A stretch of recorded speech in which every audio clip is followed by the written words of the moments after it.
Locked in, fight night, yeah, we on the scene. Breaking down the card, every angle seen. Predictions on point, yeah, we call it clean. Welcome to round 3, know what I mean. Welcome back.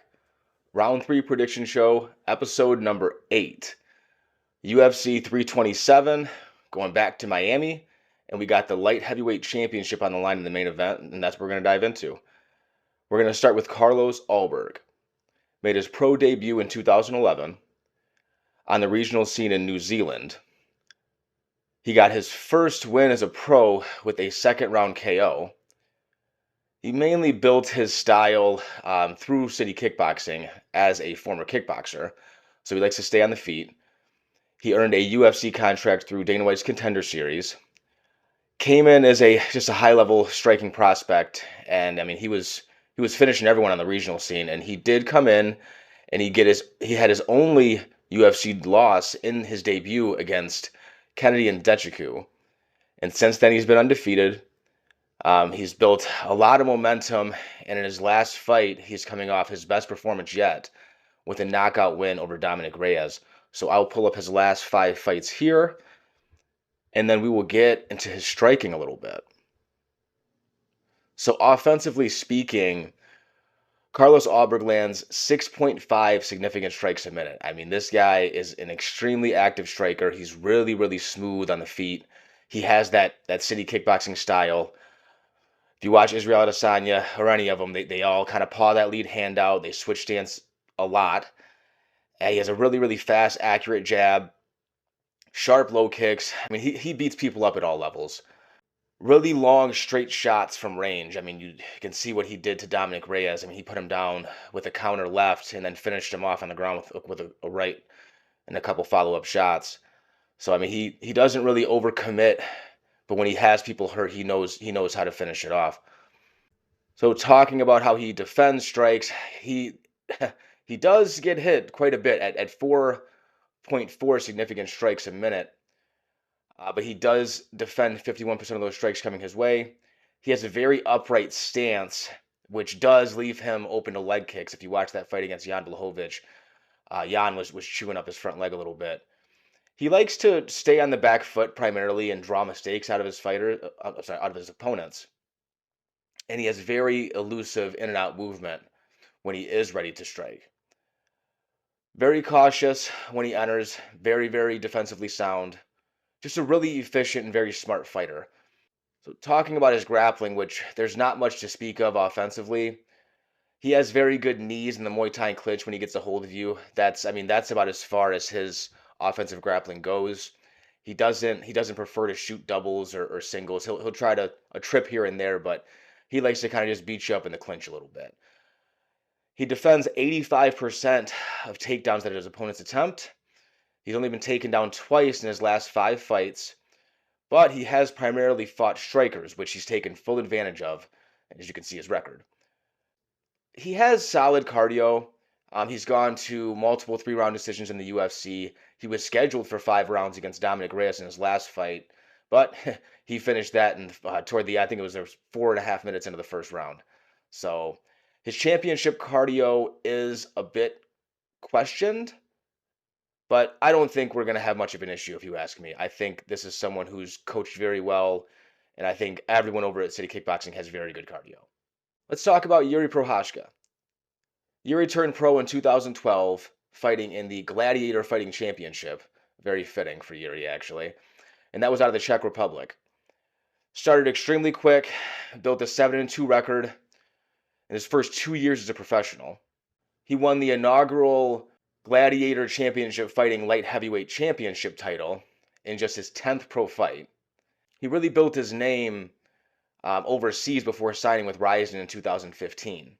He became one of Rizin's breakout stars, winning their light heavyweight championship, then vacating that championship in 2020 to sign with the UFC. Yuri made noise right away in the UFC with KO wins over Volkan Ozdemir and Dominic Reyes. Crazy spinning back elbow against Dominic Reyes. Go back and watch that fight if you haven't. And the peak of his career came when he won the light heavyweight championship by submitting Glover Teixeira in the 5th round of that fight by rear naked choke, that was a wild, wild fight. And he also became the first Czech Republic fighter to win a UFC title. So this is you can take a look at Yuri's last 5 fights on the screen right now. And we will get into his striking a little bit. So offensively speaking, Yuri lands 5.69 significant strikes a minute, and he is 55% accurate with those strikes. Yuri fights like a wild man. Okay, he's very light on his feet and he has very active footwork, switches his stances, bouncing on the balls of his feet. That only lasts, say, up until about the 3rd round. Okay, that starts to tail off. He has a very herky-jerky, in and out style, hands low, very sporadic and reactive is Yuri's striking style. Can be very sloppy at times. He doesn't set much up. Very free throwing. Not much coming behind or in front of his strikes. He likes to just throw one big strike at a time and hope that it lands. I mean, that's one big wild strike at a time, whether it's a jumping knee, a spinning attack. It's almost like, someone kind of just jamming buttons on a video game controller watching Yuri fight at times. So hardly ever throws combinations. And he doesn't counterpunch like a traditional fighter, like his opponent in this fight. And that's one thing I worry for with Yuri. Yuri likes to throw 1 or 2 big shots, kind of shake his head, and then you want to throw 1 or 2 big shots. And he just backs up and either gets his guard up or just takes him clean on the chin. And that's just kind of how he fights, a you go, I go kind of style. So talking about how he defends strikes coming his way, he's getting hit with 5.6 significant strikes a minute, which is absolutely wild. And he's only defending 45% of those strikes coming his way. So he does not have the best defense. He fights really confident because he knows, if that fight, he knows he can take a punch. And we've all seen Yuri. If the fight goes late, we've seen people tire out, punching Yuri's face. They just get tired. So 3rd, 4th, 5th round, he tends to take over. But man, he takes punches clean on the chin when he engages. And he relies on his toughness and just damage absorption opposed to just game planning. And that's something that I feel can get him in trouble in this matchup. Similar to his opponent, talking about his grappling, offensively speaking, there's not much to speak of. He'll clinch up for a body lock every once in a while, but Yuri likes to throw his hands. He only averages, half a takedown per 15 minutes, and he's 60% accurate with his takedowns when he does go for them. I want to say he had a takedown against Pereira in their fight, but he popped right back up. Defensively speaking, he defends 68% of the takedowns coming his way, but the last grappler he fought was Glover, and that was years ago, and Glover did take him down 5 times in that fight. Cardio-wise, he can push a hard pace for the duration of the fight, whether it's 3 or 5 rounds. That's Yuri trains year-round nonstop. He's a true martial artist. He maintains that pressure deep into fights too. He's the kind of fighter who he grows into fights. He comes on later on into fights. His finishing ability remains late. Crazy spinning back elbow, I want to say late in the 2nd against Dominic Reyes. That rear naked choke we just spoke about against Glover Teixeira in the 5th round of that championship fight. Khalil Roundtree, he finished him up late in the 3rd round of that fight. This guy, he's always going to be there. If you're going to beat him, you got to shut him off. So matching these 2 gentlemen up, I feel you have an extremely technical, smooth operator on the feet with Carlos Ulberg, and you have a wild man, 1 strike at a time, almost video game-like character in your Yuri Prochazka. I think this fight plays out a lot like all of Yuri's fights, which is Yuri's going to stay patient for the first 5 to 10 minutes of this fight. Then the more and more he gets touched, the less and less defensively responsible he'll become. And that's when I feel Carlos Ulberg will start to find those counter shots that he always does, like he did against Alonzo Menafield, and like he has in numerous other fights. And he's going to put him down. I'm going to take Carlos Ulberg in this fight by KO. I don't think Yuri has fought a counter striker outside of Alex Pereira like Carlos Ulberg. Carlos Ulberg is not scared of a firefight. Carlos Ulberg is going to have something for Yuri coming in the pocket with his hands down and his head leaned forward smiling. It's not going to work out for him in this fight. Give me Carlos Ulberg by knockout over Yuri Prochazka in the main event at UFC 327 in Miami. All right, let's jump over to the co-main event. Paulo Costa versus Asmat Murzakanov. We're going to start with Paulo Costa. Paulo Costa turned pro in 2012, started off with an undefeated record of 8-0, and that was on the Brazilian regional scene. Earned his way onto the Ultimate Fighter Brazil, and that was before eventually making his UFC debut in 2017. Came onto the scene with a super aggressive, quick twitch, knocking people out. I mean, that's the style that he. I mean, if you go back and look at Paulo Costa earlier on, he was a very, very scary fighter. Opened his UFC run with a 5-fight win streak, and I'd say his biggest win was over Yoel Romero. And I don't know if that fight got fight of the night. It did. It got fight of the night honors, and that was back in 2019. So that was quite a while ago, but that's an awesome fight to go back and check out if you haven't. That earned him a title shot in 2020 against Israel Adesanya. A lot of us know how that went. Suffered his first professional loss, and that was via TKO in the second round. And that was a fight where I want to say he only landed 10 to 15 significant strikes. Since that loss, he's been very inconsistent against high-level competition. So check out Paulo's last 5 fights here. Now we're going to get into his striking. So talking about how he throws his hands, he lands 6.2 significant strikes a minute, and he's 58% accurate with those strikes. He has a bladed, somewhat karate-based stance. It's a little bit wide. He doesn't throw karate kicks, but he does have solid low kicks, solid body kicks. He'll attack all levels. He has decent footwork, but he really just likes to throw one strike at a time. He feints fairly well, but sometimes he'll get stuck in almost like feint mode, like that he's just like glitching out, like he's constantly feinting. That's something I'm not a fan of.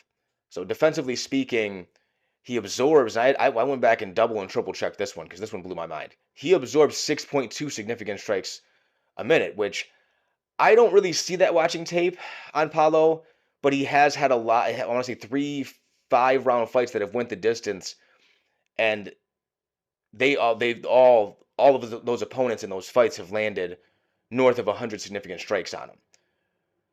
He blocks and he parries punches very well, but he does not always defend leg kicks. I mean, you can go back, watch numerous fights. He's gotten that front leg beat up plenty of times.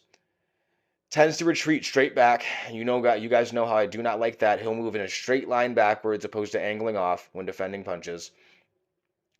And he'll fight and just circle off his back foot and fight along the edge of the cage when he feels he's outmatched. I mean, you can go back, watch Sean Strickland, watch the Robert Whittaker fight. He was just okay with coasting along the back foot and just losing those fights comfortably, and it was just something to watch. He has only been finished one time in his entire career, pro or amateur, and that was by Israel Adesanya, and that was quite some time ago. Talking about his grappling, not much to talk about. He lands 0.32 takedowns per 15 minutes, only 50% accurate with those takedowns. He's only landed 3 takedowns in his UFC career, and 2 of them were against the corpse of Luke Rockhold. All right, and he only garnered, I think, 3 or 4 minutes of control time, and the other one was against Marvin Vettori in a fight where he got beat up, and that was just out of desperation, and he only had 40 seconds of control time. So defensively speaking, he defends 80% of the takedowns coming his way, but he has not faced many grapplers. Very strong sprawl, very strong hips, win in that situation, but he hasn't had to use much takedown defense, and neither has his opponent in this fight. Talking about his cardio, he's gone to 5 rounds twice in the UFC. I want to say he was scheduled for 3 5-round fights in the UFC, and he's gone to 2 5-round fights, to kind of correct my statement from earlier. But he tends to fade. As the fight wears on, he tends to fade. But he still carries his power and his speed late, even with his feet slowing down a bit. And I did put a side note here, which is something that was just outrageous looking through his record. Paulo Costa has been in the UFC for 9 years. Paulo Costa has only fought 11 times. We are going to move on to Asmat Murzakanov. Turned pro in 2010, which was quite a while ago. Built his name on the regional scene in Russia with multiple early finishes. Put together a strong run before initially earning an opportunity in the UFC, and that was in 2017. That opportunity actually fell apart after testing positive for a banned substance, and that led to a 2-year suspension. So that sent him back down to the regional scene where he had to rebuild his career. He won a Brave Championship fighting tournament before entering the UFC in 2021, and he got a chance on the Dana White Contender Series, where he finished Matteo Sheffield and earned a UFC contract. Started off his UFC run, multiple finishes at light heavyweight, but was suspended again in 2024 after another failed drug test. So this guy, these are his last 5 fights, but just, while you look at that, I just want to talk about it a bit. I mean, this guy obviously either has some kind of a confidence issue or something going on with his body because, I mean, to be popped, for illegal substance use within 3 to 4 years is just outrageous to me. So let's talk a little bit about Murzakanov striking. He lands 4.7 significant strikes a minute, and he's almost 60% accurate with those strikes. His punches are very fluid, and they're very, very hard and clean. He has a bullying style pressure, cuts the cage off very well. For his size, I mean, he's shorter and stocky, but he's very light on his feet, and he's very quick. He attacks all levels, so leg, body, head. I mean, he's going to beat you up everywhere. Talking about his defense, he only absorbs 2.86 significant strikes a minute. I mean, he is extremely defensively sound. And he only absorbs 60% of those strikes coming his way, which is, I love that. He can get caught darting into range. I mean, he got clipped with a head kick against Devin Clark, and it forced him to clinch up. So that was something that I didn't like to see. Talking about his grappling offensively, similar to his opponent, just half a takedown per 15 minutes, and he's only 15% accurate with those takedowns. This guy's not a grappler, okay? He's strong in the clinch against the cage with body lock positions, but he's not looking to grapple. He's looking to take your head off. Talking about his takedown defense, he's sitting near 90% at 87. Outrageous. It's very, very good anti-grappling instincts. Now, if I want to show you guys this clip against Rakic. He reaches in between Rakic's legs and connects almost in a cradle position and just kind of waits. And it's just a leverage game from here. He's kind of waiting and waiting for Rakic to make a move, and then he just rolls through with his body weight and stands right back to his feet, and he's out, and he's safe. I mean, he's only been taken down 1 time in the UFC, and he gave up just over 3 minutes of control time, and that was to a kickboxer in Dustin Jacoby, so that is a bit concerning when you look back on that. Speaking on Murzakonov's cardio, he tends to slow down as fights progress. I mean, you can look just into the second round of the Alonzo Menafield fight. He was huffing and puffing, but he's still dangerous. He caught Menafield with, I want to say, a minute to go in that second round, and he put him down. So the body language isn't good later on in fights from him, but still mindful enough to throw combinations and to land cleanly and to land accurately. Side notes I have here for Murzakanov, he's only 5'10", fighting a light heavyweight. He's a little bit older as a prospect. He's 36 years old. So in my opinion, I feel like this is kind of a make or break fight for him. I think it's just top 5 for Murzakanov if he wins this fight. I mean, this is it. It's now or never. I mean, this is the stage of your career where you push for a title, or you're just kind of a journeyman at the age of 36, and you kind of get knocked back down to the prelims. So we're gonna see which one it is. So matching these two gentlemen up, I feel like you have Paulo Costa, who's a decent striker, has decent footwork. I feel has built his career off of the past. That Izzy fight back in the day, that Yoel Romero war, that was even longer back in the day. But this is a 2026 version of Paulo Costa, who is coming off a decent performance against Roman Kopylov, but Roman Kopylov is not Murzakanov. Murzakanov is going to be in his face the whole time. Murzakanov is going to be throwing heavy, heavy strikes. Murzakanov isn't going to be looking to grapple with him. And I'm taking Murzakanov to win via decision over Paulo Costa in the co-main event. All right, this is round 3's quick pick section. If you haven't been here before, I just run through the card and give you my quick picks, maybe some small takes on fights where just I see some things. So, starting down here at the prelims, first fight, Charlie Radke versus Francisco Prada. I'm going Charlie Radke. Kelvin Gastelum versus Vicente Luque. This one was tough for me, but ultimately I feel like even Fat and Happy Taco Tuesday version of Kelvin Gastelum can beat the 2026 version of Vicente Luque. So give me Kelvin Gastelum. Chris Padilla versus Markel Medeiros. I'm going Chris Padilla. Tatiana Suarez versus Lupi Godinez. Going Tatiana Suarez. Mateos Gamrot versus Esteban Ribovics. I'm going Gamrot. I think the grappling is going to be a little bit too much. Ribovics has really clean hands, and I love watching him fight, but I got to go with Gamrot. I got to go with the experience in that one. Kevin Holland versus Randy Brown. Going to be a close fight. Pick-wise, this one was tough for me as well. I'm gonna go Randy Brown. Kevin Holland, I want to say, is a slight underdog, which shocked me. I thought it would kind of be the other way around. But Kevin Holland will never get another dollar out of me. The pick overall is Randy Brown. Patricio Pitbull versus Aaron Pico with the Battle of Bellator. I am going with Aaron Pico. Cub Swanson versus Nate Landwehr. If you guys listen to my preview of this, you should know I'm not a Nate Landwehr guy. So you might not want to listen to this one on me, but I'm going Cub Swanson all day long, and this is Cub Swanson's last fight, by the way. Dominic Reyes versus Johnny Walker. This is another one that these are really tough fights to call, guys. I mean, this is gonna be a fun card. I don't like the way either of these guys are taking damage at all. I got to go with Dominic Reyes. He's the cleaner striker. He's more defensively sound to a point. I mean, it's hard to say it in this point in their career. Give me Dominic Reyes.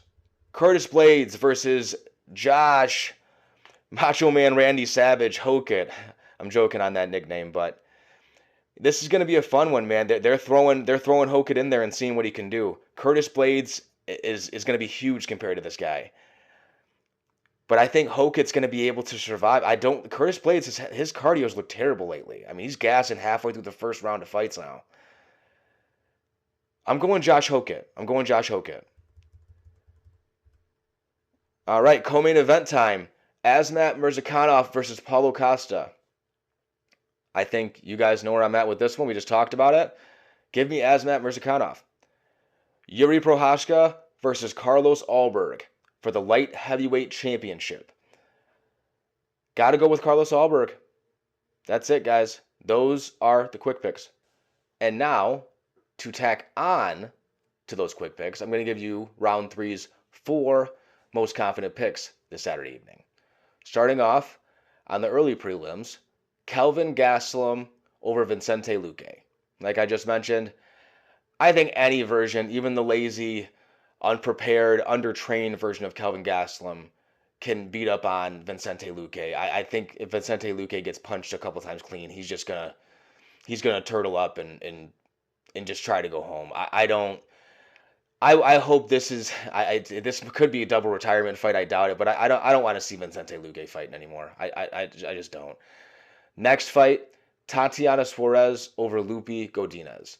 I feel just the threat of the ground game that Tatiana has is going to keep Lupi just on the back foot and preventing her from throwing the way that she usually does.